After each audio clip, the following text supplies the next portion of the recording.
حضرت ابراہیم علیہ السلام نے کہا، اے میرے رب، مجھے دکھا دے کہ تو مردوں کو کیسے زندہ کرتا ہے۔ اللہ تعالیٰ نے فرمایا، کیا تم ایمان نہیں رکھتے ہو؟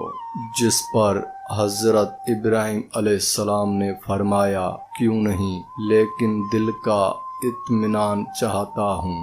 اللہ تعالیٰ نے فرمایا، 4 پرندے لو، انہیں اپنے ساتھ مانوس کرو۔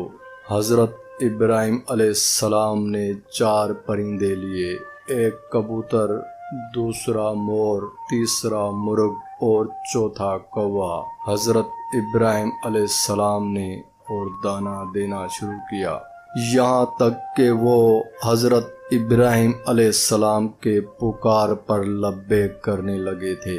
ایک دن اللہ تبارک تعالیٰ کا حکم ہوا، اب ابراہیم ان 4 پرندوں کو ذبح کرو اور ان کے گوشت کا قیمہ بناؤ اور گوشت کو مکس کر دو۔